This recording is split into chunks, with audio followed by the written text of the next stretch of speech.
তার মানে কোরআন ঢুকবে না, সব ঢোকে, গান ঢোকে, কিচ্ছা কাহিনী ঢুকে, কিন্তু কোরআন ঢোকে না আপনার অন্তরের মধ্যে। কেন কেন করেছেন এটা আপনি? আমাদেরকে যতই এদিকে ডাকা হোক না কেন, হুজুর আপনার এই কথা তো আমার কানে ঢুকছে, কিন্তু অন্তরে তো ঢুকবে না, কারণ আমাদের অন্তরের মধ্যে একটা প্রলেপ রয়েছে। কে না জানে দাড়ি রাখা ওয়াজিব, কে না জানে, কে না জানে তার কাপড় উঠাতে হবে, কে না জানে এগুলো খাওয়া হারাম, কে না জানে এইভাবে জীবন চলা আমাদের জন্য জায়েজ নয়, কে না জানে এটা, কে না জানে পর্দা করা হারাম, কে না জানে নাফরমানি করা হারাম, সব জানি আমরা সব। কিন্তু আল্লাহ সুবহানাহু ওয়া তাআলা বলছেন এই পথে ফিরে আসার তার কোনো অপশন নাই, সে তার অন্তরকে প্লাস্টিকে মুড়িয়ে দিয়েছে। রাসূলের সাথে তারা কি আচরণ করবে, ইমামদের সাথে কি আচরণ করবে, যারা তার ধর্মের আহ্বায়ক তাদের সাথে জাতিরা কি আচরণ করবে, আজ থেকে আল্লাহ সুবহানাহু ওয়া তাআলা 1450 বছর আগে কোরআনে রেখে দিয়েছে যে যারা কোরআনের দিকে মানুষকে ডাকবে আর শ্রোতারা কি জবাব দেবে আল্লাহ বলছে জেনে নাও, আমি তোমাকে আগেই জানিয়ে দিচ্ছি। কোরআন আল্লাহ সুবহানাহু ওয়া তাআলা ফুসসিলাত হামিম সাজদা 41 নম্বর সূরার শুরুতেই আপনি পড়েন, আল্লাহ বলছেন হামিম তানজিলুম মির রহমানির রহিম, এই কিতাব নাজিল করা হয়েছে দয়াময় আল্লাহর পক্ষ থেকে, রহমানুর রহিম। কিতাবুন ফুসসিলাত আয়াতুহু কুরআনান আরাবিয়ান লিকাউমি ইয়ালামুন, আল্লাহ বলছেন এটা এমন একটা কিতাব যার প্রত্যেকটা আয়াতকে আমি বিস্তারিতভাবে পেশ করে করে কোরআনে নাজিল করে দিয়েছি। কাদের জন্য? লিকাউমি ইয়ালামুন, কোনো মূর্খদের জন্য নয়, এমন জ্ঞানীদের জন্য যারা জানে এটা আল্লাহর কালাম, যারা জানে এর মধ্যে অনেক বরকত আছে, যারা জানে এটা পড়লে আমি নেকি পাবো, যারা জানে এটা শুনলে আমার উপরে রহমত করা হয়, এমন একটা জাতির কাছে কোরআন নাজিল করা হয়েছে। কিন্তু আল্লাহ সুবহানাহু ওয়া তাআলা বলেছেন তারা কি আচরণ করবে মুহাম্মদ আপনি জেনে নেন। আল্লাহ বলছে তাদের কাছে তো এটা নাজিল করা হয়েছে কি জন্য? বাশীরা ওয়া নাযীরা, এই কোরআন তারা জানে যে কোরআন আমাদেরকে সুসংবাদ দিচ্ছে, কোরআনের এই কথাগুলোকে মেনে নিলে আমার জন্য চিরস্থায়ী জান্নাত রয়েছে, আর আমি যদি কোরআনের এই কথা থেকে মুখ ফিরিয়ে নেই তাহলে আমাকে কঠিন শাস্তি পেতে হবে। বাশীরা ওয়া নাযীরা। কিন্তু আল্লাহ সুবহানাহু ওয়া তাআলা বলেছেন অধিকাংশ মানুষ এই কথাগুলো শুনে কি আচরণ করেছে? আল্লাহ সুবহানাহু ওয়া তাআলা বলছেন ফাআরাদা আকসারুহুম ফাহুম লা ইয়াসমাউন, আল্লাহ বলছেন অধিকাংশ মানুষ এই কোরআন থেকে মুখ ফিরিয়ে নেবে এবং নিয়েছে এবং তারা কথা শুনবে না। আপনার রব বলেছে যে আল্লাহ প্রত্যেকটা মানুষের জন্য এই কোরআন নাজিল করেছেন। আল্লাহ সুবহানাহু ওয়া তাআলা বলছেন কি? তারা ফাআরাদা আকসারুহুম, অধিকাংশদের কথা বলেছে আল্লাহ সুবহানাহু ওয়া তাআলা, অধিকাংশরাই এই কোরআন থেকে মুখ ফিরিয়ে নেবে। ফাহুম লা ইয়াসমাউন, তারা কথা শুনবে না। বলেন তো দেখি, এই যে আল্লাহ বলেছে অধিকাংশ মানুষ কোরআনের কথা শুনবে না, গ্রহণ করবে না, দেখেন তো আপনার নামটা সেই লিস্টের মধ্যে আছে কিনা? আমরা তো দেখতে পাচ্ছি কতগুলো চেহারা আমরা দেখতে পাচ্ছি। আমরা কি এটা ভয় পাই না যে আপনার আমার নামটা কি সেই লিস্টে আছে কিনা? যাদের কথা আল্লাহ বলেছে যে ফাআরাদা আকসারুহুম, অধিকাংশ মানুষ এই কোরআন থেকে মুখ ফিরিয়ে নেবে, ফাহুম লা ইয়াসমাউন, তারা আপনার কথা শুনবে না, কোরআনের কথা শুনবে না। আজকে আমাদের চরিত্র কি তা নয়? এটা তো মুসলিম রাষ্ট্র, তাই না? এখানে তো অধিকাংশ মানুষ মুসলমানরা বসবাস করে। আপনি দেখতে পান কোরআন থেকে কারা মুখ ফিরে নিয়েছে, তাদের সংখ্যা কত? সুবহানাল্লাহ। আল্লাহ সুবহানাহু ওয়া তাআলা বলেছেন মুহাম্মদ আপনি জানিয়ে দেন তাদের অবস্থাটা কি হবে, তাদের কথা, তাদের ওপিনিয়ন কি হবে, তারা কি বলবে ইমামদেরকে, যারা মানুষকে সৎ হতে বলে, যারা মানুষকে পাপ থেকে বাঁচতে বলে, যারা বলে মানুষকে যে তোমরা আল্লাহর পথে আসো, আল্লাহর আহ্বান সাড়া দাও, আল্লাহর কিতাব পাঠ করো, বোঝার চেষ্টা করো, যারা বলে এদের সাথে আমরা কি আচরণ করি? আল্লাহ সুবহানাহু ওয়া তাআলা বলছেন কুলুবুনা ফি আকিন্নাতাম মিম্মা তাদউনা ইলাই, ইমামকে যেন আপনি এই কথাই বলতেছেন হুজুর আপনি যেই দিকে আমাদেরকে ডাকতেছেন ওই দিকে আসার মতো আমাদের কোনো অপশনে নেই। কেন? ফি কুলুবিনা আকিন্নাতান, আমাদের অন্তরের মধ্যে একটা প্রলেপ রয়ে গেছে, প্রলেপ। এই আকিন্না আর হিজাবের মধ্যে পার্থক্য আছে। জানেন আকিন্না কাকে বলা হয়? কিন্নাতুন হচ্ছে আপেল, আপেলের উপরে একটা প্রলেপ দেওয়া হয়েছে। এই আপেলটাকে যদি এখন আমি কাদাত ফেলে দেন, এই কাদা এই আপেলের ভিতরে ঢুকবে? ঢুকবে না। কেন? ওর উপরে এমন একটা প্লাস্টিকের মতো একটা প্রলেপ দেওয়া হয়েছে যা বাইরে থেকে ভিতরেরটাকে প্রোটেক্ট করছে, এই প্লাস্টিকের পরত। আপনারা দেয়ালের মধ্যে প্লাস্টিক পেইন্ট করেছেন, টাইলস লাগিয়েছেন, এখানে আপনি পানি ছুঁড়ে মারেন, ঢুকবে ভিতরে?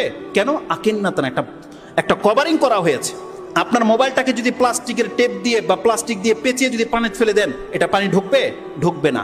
আর আজকে আমাদের অন্তরের অবস্থা এমন হয়ে গেছে, প্রলেপ এমন ভাবে পড়ে গেছে, কোরআনের আয়াত এখান দিকে আপনাকে ঢেলে ঢেলে দেওয়া হচ্ছে কিন্তু এখানে যাচ্ছে না। কেন? কারণ আপনার অন্তরটাকে আপনি প্লাস্টিকের কাগজ দিয়ে প্লাস্টিক পেইন্ট করে রেখেছেন, এটা কভারিং করে রেখেছেন, ওয়াটার প্রুফ করে দিয়েছেন আপনি অন্তরকে। আর আমাদের অন্তরকে কি করেছি? কোরআন প্রুফ করে দিয়েছি। তার মানে কোরআন ঢুকবে না, সব ঢোকে, গান ঢোকে, কিচ্ছা কাহিনী ঢুকে, কিন্তু কোরআন ঢোকে না আপনার অন্তরের মধ্যে। কেন করেছেন এটা আপনি?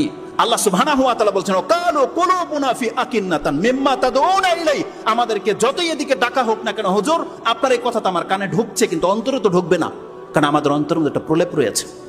আজকে অধিকাংশদের চরিত্র এটা নয়, অধিকাংশদের চরিত্র কে না জানে দাড়ি রাখা ওয়াজিব, কে না জানে, কে না জানে তার কাপড় উঠাতে হবে, কে না জানে এগুলো খাওয়া হারাম, কে না জানে এইভাবে জীবন চলা আমাদের জন্য জায়েজ নয়, কে না জানে এটা, কে না জানে পর্দা করা হারাম, কে না জানে নাফরমানি করা হারাম, সব জানি আমরা সব। কিন্তু আল্লাহ সুবহানাহু ওয়া তাআলা বলছেন এই পথে ফিরে আসার তার কোনো অপশন নাই, সে তার অন্তরকে প্লাস্টিকে মুড়িয়ে দিয়েছে। আল্লাহ সুবহানাহু ওয়া তাআলা বলছেন এবং তারা আপনাকে কথা বলবে অফি আযানিনা ওয়াকরুন, এবং আমাদের কানের মধ্যে তুলা ঠেসে দেওয়া হয়েছে, আমাদের কান বন্ধ। দেখেন কানের মধ্যে ঢুকে নেই কোরআন ভিতরে, বাইরে থেকে আরেকটা এক্সট্রা ছিদ্র বন্ধ করে দিয়েছেন, যেটা অন্তত ঢুকতো সে কোরআনের কথাই ঢোকে না। আজকে অধিকাংশ কোরআনের মাহফিলের মধ্যে লোক হয় না, কিন্তু রং তামশার মধ্যে হাজারো মানুষ, তাদেরকে ডাকতে হয় না, এমনি দাঁড়িয়ে থাকে, যেখানে দেখে এটা গ্যাদারিং এমনি গিয়ে দাঁড়িয়ে থাকে। কি লাভ ওখানে ও জানে না, ওখানে কেন দাঁড়িয়েছে, ওখানে কেন মানুষগুলো গোল হয়ে দাঁড়িয়ে আছে ও জানে না, ওকে ডাকাই হয় নাই। কিন্তু যেখানে মসজিদ থেকে ডাকা হয় হাইয়া আলা সালাহ তুমি আসো, সেখানে আপনি আসেন না। ফরজ ইবাদতের ক্ষেত্রে আমাদের আচরণ, যেখানে ডাকা হয় আল্লাহর পক্ষ থেকে হাইয়া আলা সালাহ আপনি আসেন না। ঈদগাহে আপনাকে ডাকা হয় না, আপনি প্রথম কাতারে। যে ঈদগাহের নামাজ আপনাকে নাজাত দিতে পারবে না সেই জায়গায় আপনি প্রথম কাতারে, আর যেই নামাজ আপনাকে নাজাতের জন্য ব্যবস্থা করা হয়েছে আপনাকে ডাকা হয় হাইয়া আলাস সালাহ হাইয়া আলাল ফালাহ, এটাই তোমার নাজাত, এটাই তোমার মুক্তি, কিন্তু প্রথম কাতার খালি। আমাদের অন্তরকে আমরা কান পর্যন্ত বন্ধ করে দিয়েছি। আল্লাহ সুবহানাহু ওয়া তাআলা বলেন ফি আযানিনা ওয়াকরুন ওয়া মিন বাইনিনা ওয়া বাইনাকা হিজাব। এটা আরো সেনসিটিভ কথা। আপনার প্রত্যেকটা মানুষ যেন মসজিদের ইমামকে বা আল্লাহর দায়ীকে যেন এই কথা বলছে ওয়া বাইনানা ওয়া বাইনাকা হিজাব, হুজুর আমাদের এবং আপনার মাঝে একটা পর্দা রয়েছে। পর্দা দেখেন, পর্দা বিটুইন হয়, দুইয়ের মাঝে ঝুলতে থাকে। আর আকিন্নাতান হচ্ছে যেটা আপনার অন্তরের উপরে পেঁচানো, আর পর্দা একে অপরের সামনে এক্সট্রা হয়। ওয়া মিন বাইনিনা ওয়া বাইনাকা হিজাব ফা'মাল ইন্নানা আমিলুন। আল্লাহ সুবহানাহু ওয়া তাআলা এই কথাটাই বলেছে। যেমন আপনারা বলতেন হুজুর আপনারা আপনাদের কাজ করেন, আমাদেরকে আমাদের কাজ করতে দেন। নেতারা কিন্তু এই কথাটাই বলে, হুজুর হুজুরদের কাজ করুক, আমরা আমাদের কাজ করি। অথচ তারাও কিন্তু মুসলিম, তাদেরও জানাজার নামাজ হয়, তারাও মরার পরে মুসলিমদের কবরস্থানে দাফন করার জন্য তারাই প্রেস করবে হুজুরকে। অথচ সে দুনিয়ার মধ্যে যখন চলার ব্যাপার আছে, যখন জীবন বিধান কিভাবে চলবে সে বলতেছে বাইনানা ওয়া বাইনাকা হিজাব, হুজুর আপনারা আমার মাঝে একটা কি আছে, পর্দা আছে, পর্দা। ফা'মাল ইন্নানা আমিলুন, আপনারা আপনাদের কাজ করেন, আমাদেরকে আমাদের কাজ করতে দেন। আজকে অধিকাংশ মানুষের অবস্থা এটা নয়। যার হাতে একটু পাওয়ার হয়ে গেছে সে যেন তার মসজিদের ইমামকে কথাই বলতেছে যে আপনার কাজ আপনি করেন, আমার কাজ আমাকে করতে দেন। আল্লাহ সুবহানাহু ওয়া তাআলা সেম জুমলা দিয়ে কোরআনের আয়াত নাজিল করে রেখে দিয়েছে। আল্লাহ সুবহানাহু ওয়া তাআলা কোনো কিছুকে বাদ রাখেনি। আমরা হলাম সেই জাতি যারা এই কোরআনকে আল্লাহর কালাম জানার পরেও এটাকে প্রত্যাখ্যান করে দিয়েছে। আমরা হলাম সেই জাতি যখন জানানো হয়েছে এটা হচ্ছে তোমার আল্লাহর পক্ষ থেকে একটা নাজাতের সাবাব, এটা জানার পর আমরা সেই কোরআনকে ছেড়ে দিয়েছি। আমরা ইহুদি নাসারার চাইতে ভালো নই, বরং তাদের চাইতে মন্দ হয়ে গেছে, তাদের চাইতে নিকৃষ্ট হয়ে গেছে। কারণ পরবর্তী ইহুদি নাসারারা ধ্বংস হয়েছে ওদের কিতাব অক্ষত হয়ে যাওয়ার কারণে। অক্ষত থাকেনি ওদের কিতাব, নষ্ট হয়ে যাওয়ার কারণে। কিন্তু আমাদের কিতাবটা কিন্তু ওই কিতাবটাই এখন পর্যন্ত ওইভাবে আছে যেমনটা মুহাম্মদ সাল্লাল্লাহু আলাইহি ওয়াসাল্লামের উপরে নাজিল করা হয়েছিল। আমাদের চাইতে অধপতন আর কোনো জাতি আছে নাকি? আর ওরা তো বিকৃত কিতাব নিয়ে ঘুরতেছে, যেটাকে নিয়ে ওরা প্রাউড ফিল করে, কিন্তু আমরা অরিজিনালটা নিয়ে ঘুরেও আমরা মনে প্রশান্তি আনতে পারি। আমাদের মধ্যে হাজারো সন্দেহ, কেন এমন হয়েছে, কতটা নষ্ট হয়ে গেছে আমাদের অন্তর। আল্লাহ সুবহানাহু ওয়া তাআলা বলছেন